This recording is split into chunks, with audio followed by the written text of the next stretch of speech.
Thank you all for joining us this morning and welcome to the info session for our latest grant round, our grants for pre-accelerator programs.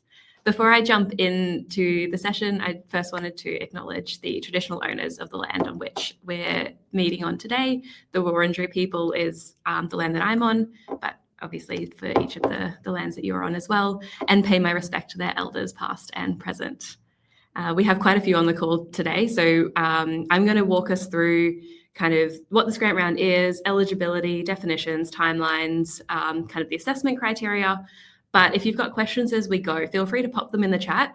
I'll make sure there's plenty of time at the end, but I'll also try and address them as we go through the session as well. So just before we jump in as well, we did have a lot of registrations for this grant round. So I just want to make sure that everyone's aware that this is a grant round for pre-accelerator programs. So we're not providing funding directly to startups in this round. And so if you are a startup, you're welcome to say if you're interested, but this grant round isn't directly for you. All right, let's jump into it. So as many of you will already know, here at LaunchVic, we've been working on growing the startup ecosystem for many years now. And we now have over 4,000 startups in our ecosystem. And one of the key drivers that we've identified of this are pre-accelerator programs.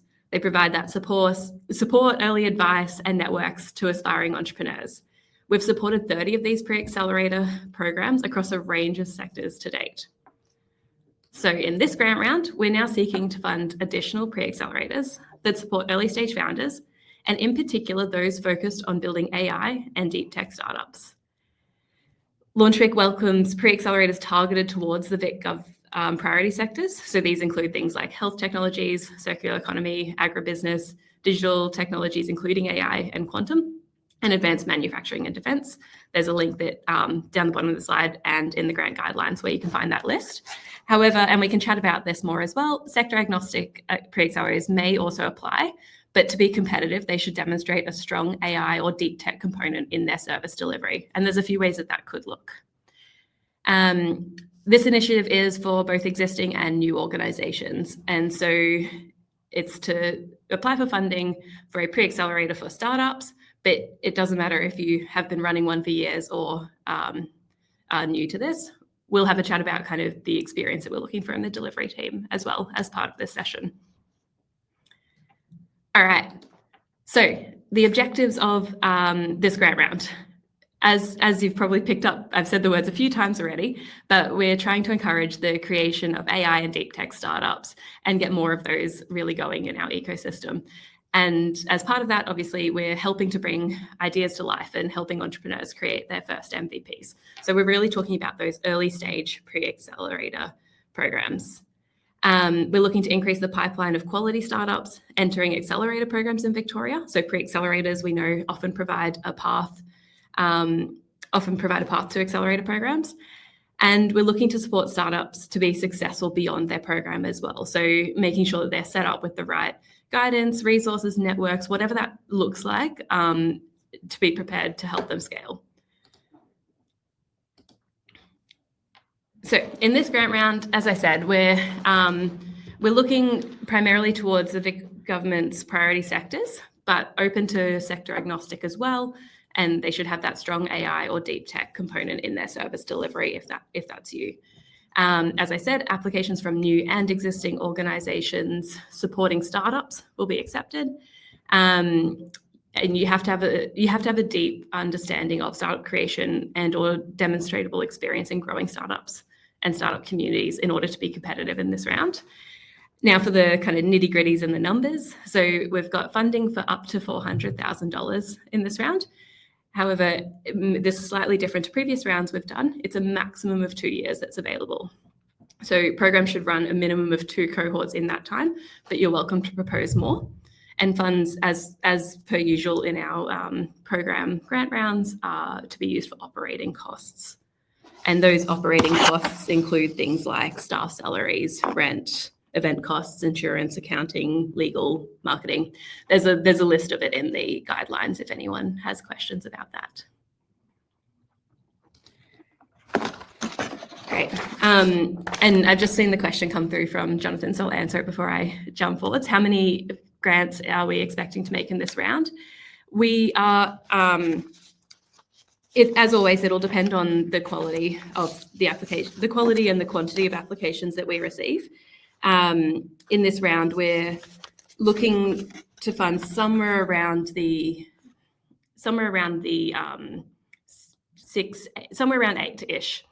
But that will depend on quality of applications. So we're not guaranteeing that it'll be 8, it'll be around there. And of course, the number that we shortlist to get through to the different stages, which I'll chat about later, will depend on quality as well and number of applications.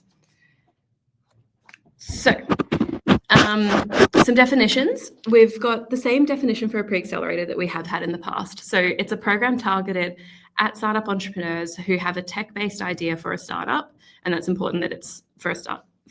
We'll chat about startup versus small business in a moment. And they're wanting to establish a business and develop a minimum viable product. The program has to run for a designated period of time. For us, that's a minimum of 6 weeks. And participants should graduate from the program having followed some sort of set methodology. Often these programs can provide a pathway to an accelerator program as well, so they sit before that. We are looking for the programs to be supporting startups. So these are those innovative tech-based businesses that can scale rapidly, capture mass markets. They've got that global lens. And startup entrepreneurs is the other important definition here. So as opposed to a startup entrepreneur is essentially one of the founders in the team, whereas the startup or the team is a group of startup entrepreneurs. In the guidelines, you'll also find definitions for deep tech, operating costs, AI native, amongst others, if you're looking for clarification on any of those. So, startup versus small business. LaunchVic as an agency is focused on supporting startups. So for this pre-accelerator round, we are looking specifically for programs targeting startups. So they're those focused on a niche, looking to rapidly scale, dominate global markets, providing innovative business models, using technology, growth focused, might be looking for venture capital, as opposed to the small businesses, which may be more local markets, not necessarily looking to globally dominate a sector. They're more focused on tried and tested products and services, that kind of thing. So here at LaunchVic, we're focused on startups. If you're a program that's looking to support small business, then we'd recommend reaching out to Small Business Victoria instead. Cool. Eligibility. So all of this is in the guidelines, so I'll go through this somewhat quickly.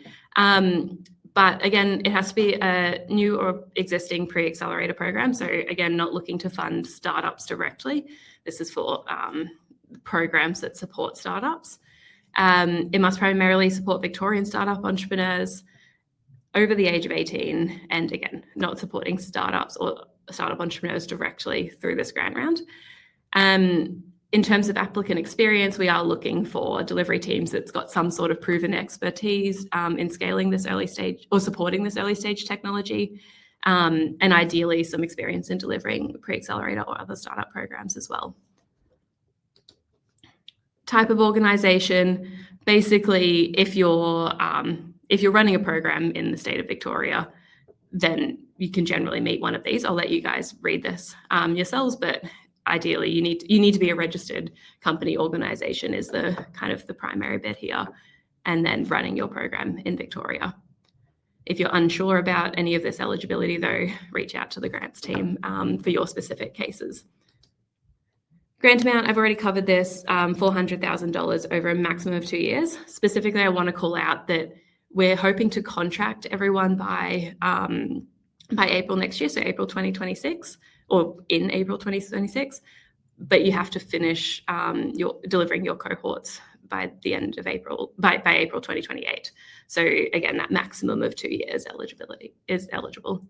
And because this question will likely come up, that existing grant recipients that already have funding from LaunchVic, you are eligible to apply as well. However, any new funding will be contracted via milestone payments after the end date of the existing grant, and you will still need to finish by April 2028. So if that means you've still got a year left on your grant, you may only have a shorter time period to be able to deliver on your objectives for this round. I've already covered the grant completion, and as per usual, submission will be through the LaunchVic online application system, which is through Smarty Grants. I'll come back to closing date and time at the end, but do make note of the closing time, as we can't accept applications after it closes. Okay, assessment criteria. Some of this might feel familiar if you've applied for a grant with us before, but I'll call out the bits in particular that are unique to this round. So as always, overview, we want to kind of hear about your program. You'll see 1B, we've got how will your program engage with and support startups in AI or deep tech. So this is where we're really looking to understand, are you supporting specifically AI or deep tech startups?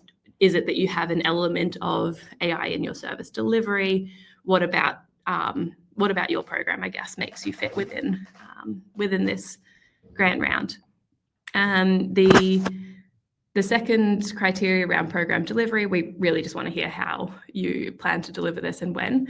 The timeline that we ask you to upload doesn't need to be incredibly detailed, but we're looking to just see the approximate times that everything will be delivered. So if you're planning showcase events, they might be in whichever month, and so on and so forth.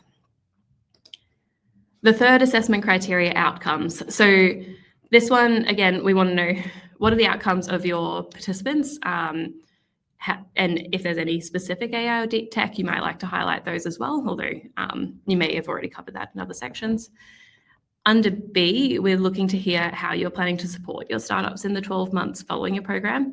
Now, this doesn't have to mean that you are doing essentially a 12-month program, but we want to know how you're setting your startups up for success to continue to succeed post your 6, 12, however many week pre-accelerator. And then finally, in C of this one, we're looking to get a snapshot view of when you're planning to deliver your cohorts and how many startups you're looking to support within those cohorts. This is a new table format for our grant round, so I'm going to jump to the next slide where it's got a little bit of a bigger view of it. This is what it looks like in your application, and just so that everyone's on the same page, we're looking for you in each line to enter the cohorts that you're delivering, cohort 1, cohort 2, etc., that you're delivering. You can add more as many times as you wish, but you have to obviously put a minimum of 2 because that's what we're expecting within this grant round. We'd like to know the cohort, the year that you're delivering it, estimated start and end date. They can be a rough range, that's okay. The number of startup teams that you're supporting and the number of startup entrepreneurs that you're expected to graduate. If you kind of don't know the number of average entrepreneurs per team, you're welcome to leave that blank. But remembering the entrepreneurs are the individual founders within the team, and the number of startups is obviously the number of companies or startups or teams, however you want to describe it. Jacob, I can see your question there, and perhaps you can clarify a little bit more. When you say when applications for the next cohort are open, this grant round is open now, and it'll close at the end of January. If you're a startup and you're looking to apply to a pre-accelerator program, you can have a look at our website for programs that have already been funded. And obviously, once this round of programs have been funded, they will go up on the website as well. But until they've been contracted, we won't know when those are due to start. I'm not sure if that answers your question though, so if it doesn't, feel free to clarify, and I can try answering it again. All right, and question from Scott. Is there a preference from LaunchVic for pre-accelerators to cover a wide array of Vic priority sectors listed, or more that focused on 1 or 2, or depending on the expertise and resources of those delivering it? No strong preference on our end, Scott. So we're very open to what you see fit. And if that is a program focused on 1 and you see a niche and a need for that, then that's great. And we'd love you to kind of tell us why. If you see that there's a need to focus across a few and you have a good rationale for why your program can target more than 1, again, that's fine as long as you can tell us why. And again, sector agnostic ones are welcome to apply, but then we want to see how you're incorporating those AI elements into your program. Great. We're almost through the assessment criteria. So I'll finish these off now. In terms of experience and expertise, A kind of has a choose your own adventure part to it in some senses. So if you're an existing program, then we want to see essentially what makes what you've done to date amazing. So we want to see your achievements. Maybe it's this number of startups that you've supported in most recent cohorts, previous cohorts, and kind of anything that you use to measure success in your programs. We want to, basically, this is your chance to prove to us that you've been running an amazing program. If your program is new, then obviously you're not going to have that track record. And so instead, what we're looking is for you to outline your experience in kind of founding and running a startup program. Maybe it's in founding or running startups that you have some experience you can translate to programs, or general experience in early stage startup support. So we're looking for that instead. And then, of course, we want to know who your key personnel are, their relevant experience, the project manager who will oversee the delivery. In that table, we also ask for a one-page CV, which is for you to just show, kind of, again, highlight the experience of your delivery team. In the funding section, this essentially we're looking to see how much you're actually requesting as your grant amount, any contributions from yourselves as cash or in kind, and any partner contributions. Just noting that any partner contributions will only be considered as part of your application if there's a letter of support. You're welcome to kind of later down the track, if you receive the grant, you can obviously include them later if you're not able to get that letter of support, but we won't be taking it into account without that. And budget, we're looking for a breakdown of how you're planning to use that grant money, remembering it can only be used on operating costs, which are defined in the guidelines. And then finally, we're looking to see how you're going to incorporate the values of diversity, equity, inclusion into your operations, and make sure that kind of your program design, delivery, and all aspects of it are upholding those values. So timing, the round launched, what are we up to? 2 weeks, 2 or 3 weeks ago now, 2 weeks, I think. And we're in the information session now on 2nd of December. The round is open over the Christmas period, and we've left it open till the end of January to allow people time to kind of come back to the office as well. But it will close 28th of January, so that's a Wednesday, at 5 p.m. sharp. We won't be accepting applications after that time. We're hoping to get back to applicants by the 12th of February and letting you know whether you're successful in moving to stage 2. Stage 2 will be a Q&A session held on the 19th of February. And from there, late February, we'll be ideally communicating with all applicants, and then executing contracts in April and making the announcements thereafter that. Question from Wayne, is there a minimum match funding? There is not in this round. Of course, one of our criteria will be around value for money, but there's no requirement for there to be match funding from the applicants in this round. Brilliant. So a couple of kind of questions that generally come up or already have come up that I'll go through. And then that's kind of the end of the content that I've got for you guys. So if you've got questions, throw them in the chat and I'll jump onto them in a second. What do we mean by sector-agnostic pre-accelerators may also apply, but they should demonstrate AI or deep tech component in their service delivery. I've covered this a little bit throughout, but if it's not clear, still let me know. Essentially, we would love for you to focus on the Vic government's priority sectors. If you're not, though, to be competitive, we are looking for some sort of AI focus. Now, that could be, it's up to you to propose what that is, but that could be things like how we support our startups to think about using AI within their startup. It could be something innovative in the way that you deliver your program using AI. Of course, if that's the case, then we'd be looking to see that either the value for money or the quality of the program would go up as a result. So something in that space, and we're open to other like suggestions and applications in that world as well. How many will be shortlisted? So as the number that we shortlist will depend on the quality, and we're looking to fund around 8, but again, that will depend on the quality and quantity of applications that we receive. And as always, we have a strict probity requirements, and so we won't be able to have phone conversations or meet with you to answer your specific questions. But if you do have questions, please, and you're welcome to ask them now, but if you do have questions after this session, please email them through to grants@LaunchVic. I believe the email address will be in the comments as well. And we can answer your questions there, but we won't be able to have a specific meeting with you to discuss. All right, we have a question from Lou. So is collaboration across a number of organizations acceptable? Absolutely. So you're welcome to set up any partnerships, collaborations, etc., that you would like. However, you do still need to have one lead applicant who's going to be responsible for delivering the program and will contract with that lead applicant. If you want to then have a bunch of partners that are supporting, that's fine, but you will need to have that lead key applicant. Question from Paz, is there a preference between running in-person or online programs?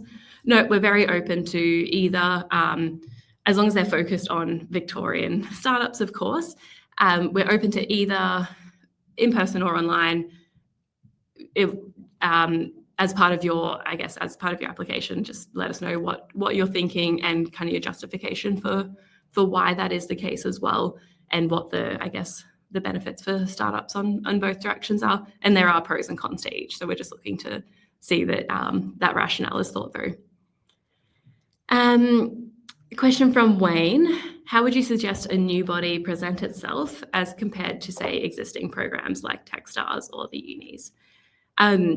So I think this comes back to the delivery team experience piece, Wayne, and obviously without knowing your background, and I can't give you specific advice anyway, but I would be looking to make sure that in your application, you're able to show why your delivery team is great, whatever that experience has kind of led you to believing that you can run a program, making sure that that comes through.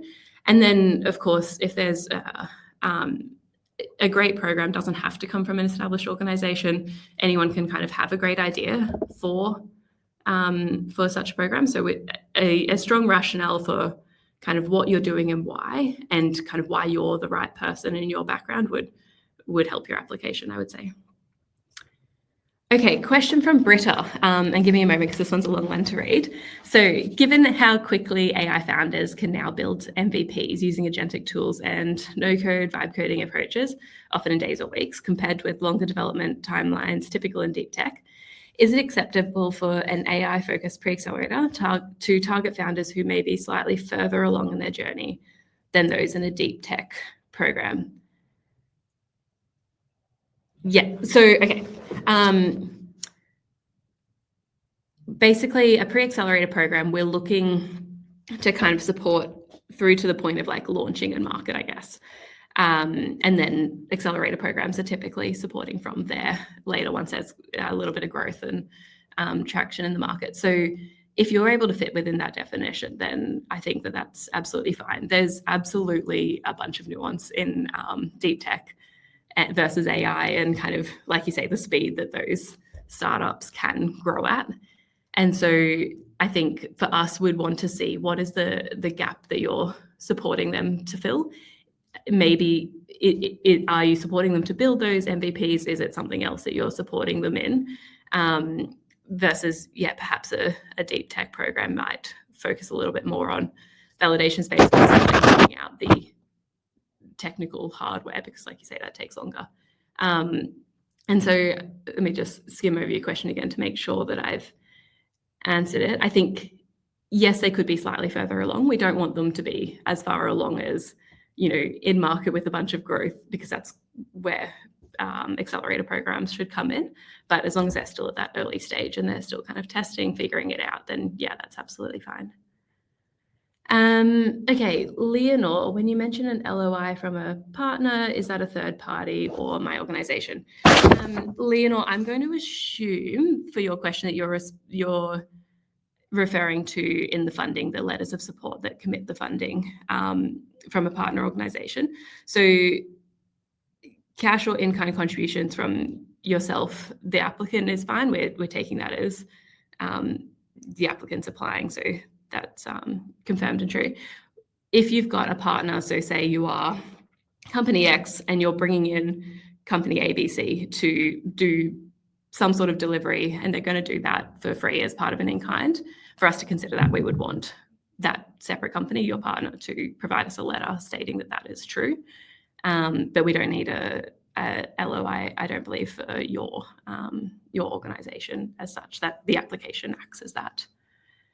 A question from Sai, and apologies if I've pronounced that wrong.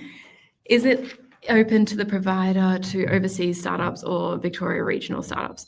So if you were a pre-accelerator program, we're not looking to support startups that are overseas, but absolutely we're open to supporting Victorian regional startups. So as long as the startups that you support are primarily based in the state of Victoria, that's absolutely fine.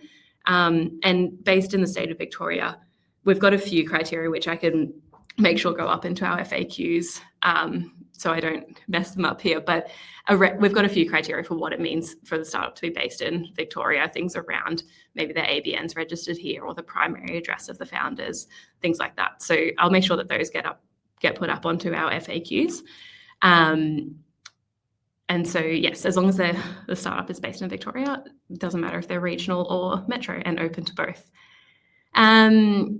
We have another question from Leonore. Do program participants have to be incorporated before entering the program? Do they need to incorporate to graduate? We know that pre-accelerators are often a bit of a testing ground for startups, and they're a way for them to validate their customer and problem. We would absolutely love, from our perspective, if those startups were incorporated, have a website, and are up and running by the program, but we know that that's not always realistic. And so we're open for you to kind of propose what makes the most sense. Often in pre-accelerator programs, we're looking at kind of the founders that are graduating and learning those skills and entering the ecosystem, as opposed to necessarily strictly they have an ABN in order to kind of pass, I guess. Hopefully that answers your question. But yeah, just because it's early stage, they certainly don't have to enter. We would love it if they did when they graduated, but we're open to both versions of that. Okay, Harrison, would a successful application exclude further funding from programs like the ARENA Hydrogen Development Scheme? I actually am not across the ARENA Hydrogen Development Scheme, and that would probably be a question for them and their guidelines. As far as we're concerned, if you have gotten a grant from somewhere else, you can apply to this grant, but the other way around, I can't actually speak for, and that would be a question for that organisation. All right, Tyler, what is the timing of the funding schedule? Is it paid at milestones, and what proportion is released upfront? I don't actually know off the top of my head. We can put the proportion that's released upfront. It depends a little bit case by case. So I can check if there's a standard number, and if there is, we'll get that onto the FAQs. But we generally align the milestones with graduation of cohorts, essentially. And so we generally would align it with those, and give or take, the milestones would be proportional to those, of course, with some upfront and some for kind of acquittal and closing it out at the end. The exact amount would be determined as part of the contracting process. Typically, I believe it's around kind of 5 to 7 milestones that we would have across the grant, but again, that depends largely on the number of cohorts you've got, the timings, etc. Another one from Leonore: can we start recruiting or advertising for our first cohort before knowing if we're successful? Yeah, I mean, you absolutely can. Obviously, that doesn't guarantee that you will be successful, though. So I guess the question that I would pose back to you is whether, if you weren't successful, you're happy and able to kind of go ahead with that pre-accelerator, still and able to source funding from other sources. But if you do wish to kind of take that jump, and risk as it might be, you're more than welcome to do so. You won't, of course, be able to say that you're funded by LaunchVic or anything like that until if or when you are and that contract is signed. Hopefully that answers it. That looks like all the questions we've currently got. Do we have any others? I'll give everyone a couple minutes, just in case there's any others that pop into your mind as we start to wrap up. Otherwise, as I've said, you're always welcome to email the grants@LaunchVic email address, which has just been popped into the chat, and the team will get back to you with questions there. This session has also been recorded and will be available if you kind of missed anything and want to go back and rewatch it as well.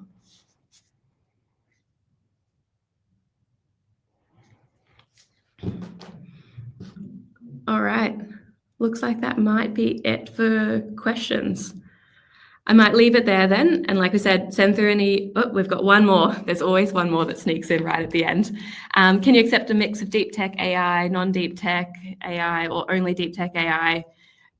Similar to Scott's question at the start, actually, around kind of the priority sectors and one or multiple, I'm going to leave this up to you to propose what you think is best. And absolutely, we're open to kind of any combination, but we're looking for you to provide the rationale for why you've proposed that cohort mix. So yeah, mix is absolutely fine.